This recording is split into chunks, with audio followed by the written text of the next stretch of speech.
Shalom Bapak Ibu. Tuhan yang terambil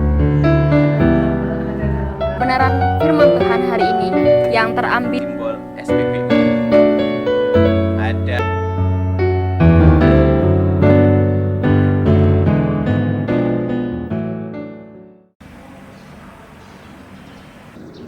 Salam Bapak Ibu Saudara yang dikasihi oleh Tuhan Yesus. Apa kabar hari ini? Kiranya Tuhan senantiasa memberkati kehidupan kita sehari-hari. Hari yang luar biasa, kita akan merenungkan kebenaran firman Tuhan yang akan saya ambil dari kitab Kejadian, pasal yang ke-22, ayat 1 sampai ayat yang ketiga. Saya akan bacakan untuk kita sekalian. Demikian firman Tuhan. Kepercayaan Abraham diuji. Setelah semuanya itu, Allah mencoba Abraham. Ia berfirman kepadanya, "Abraham," lalu sahutnya, "Ya Tuhan," firman-Nya, "ambillah anakmu yang tunggal itu, yang engkau kasihi, yakni Ishak. Pergilah ke tanah Moria, dan persembahkanlah dia di sana sebagai korban bakaran pada salah satu gunung yang akan kukatakan kepadamu." Keesokan harinya, pagi-pagi bangunlah Abraham. Ia memasang pelana keledainya dan memanggil 2 orang bujangnya beserta Ishak anaknya. Ia membelah juga kayu untuk korban bakaran itu. Lalu berangkatlah ia dan pergi ke tempat yang dikatakan Allah kepadanya.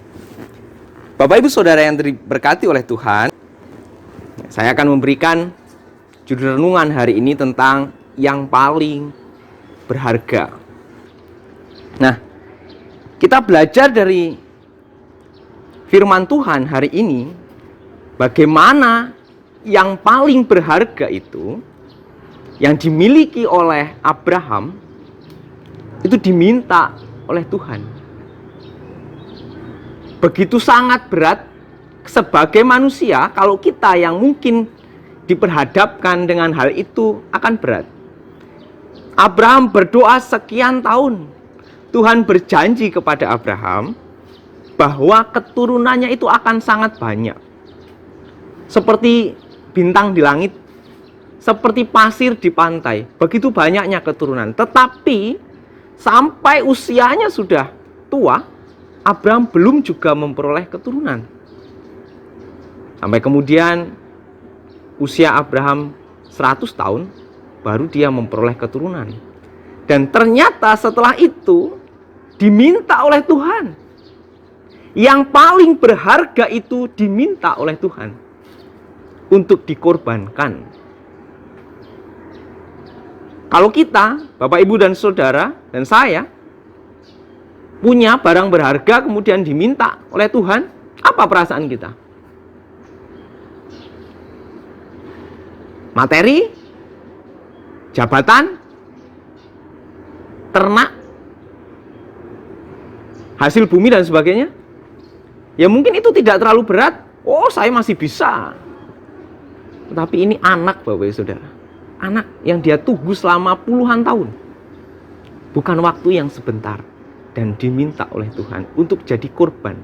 Disembelih jadi korban bakaran.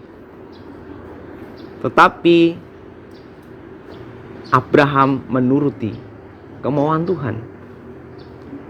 Dari bacaan yang kita baca, perikop yang kita baca hari ini, kita diajarkan bahwa Allah itu mengerti dan akan memberikan yang terbaik bagi kita. Tetapi terkadang kita itu baru sadar di kemudian hari. Artinya kita itu diajarkan untuk setia, karena tidak tahu akan hari esok.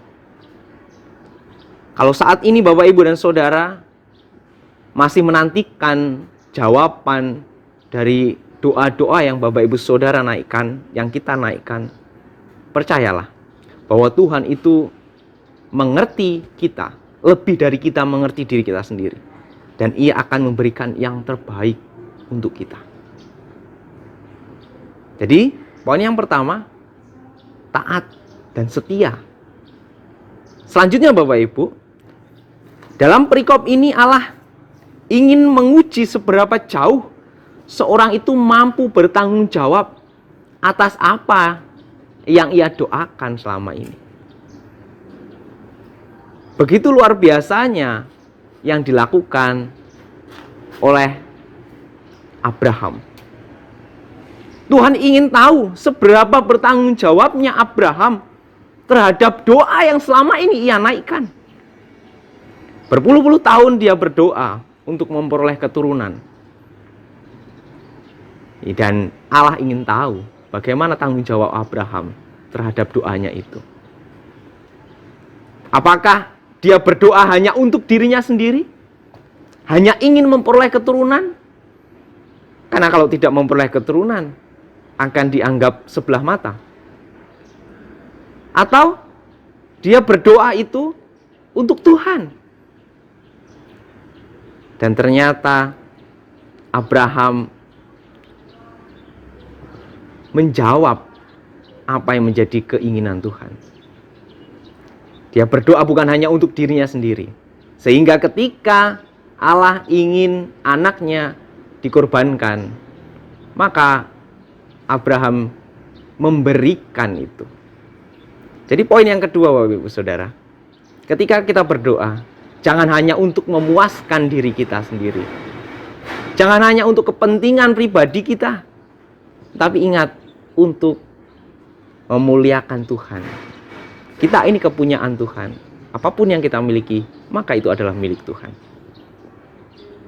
Jadi, ingat untuk Tuhan.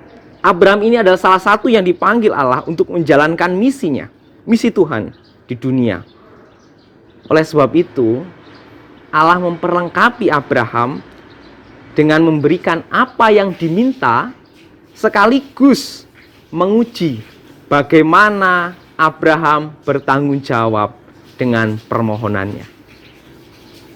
Bapak Ibu Saudara, menjadi tokoh yang sangat luar biasa karena imannya yang kuat.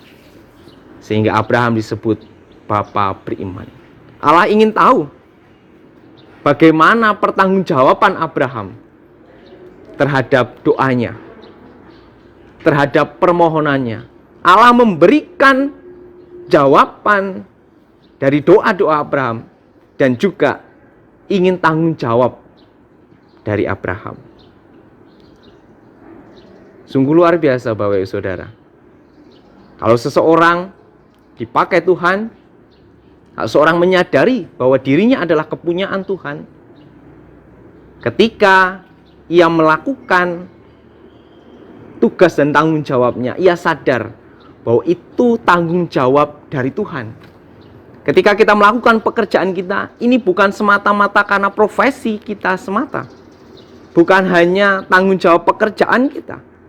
Tapi terlebih dari itu adalah kita bertanggungjawabkan kepada Tuhan. Sehingga ketika kita melakukan tugas, ada atasan atau tidak, ada kepala bagian atau tidak, ada direktur atau tidak yang melihat kita tanpa harus dipasang CCTV. Kita melakukannya dengan penuh tanggung jawab. Sehingga yang paling berharga itu, yang kita punya, kita persembahkan untuk Tuhan. Abraham bisa. Pertanyaannya adalah, bagaimana dengan kita? Apakah kita bisa? Tentu dengan pertolongan Tuhan, kita bisa. Berikan yang terbaik untuk Tuhan, yang paling berharga itu untuk Tuhan. Kiranya Tuhan Yesus memberkati renungan kita hari ini dan memberkati setiap tugas dan pekerjaan kita sehari-hari. Tuhan Yesus memberkati kita sekalian. Haleluya. Amin.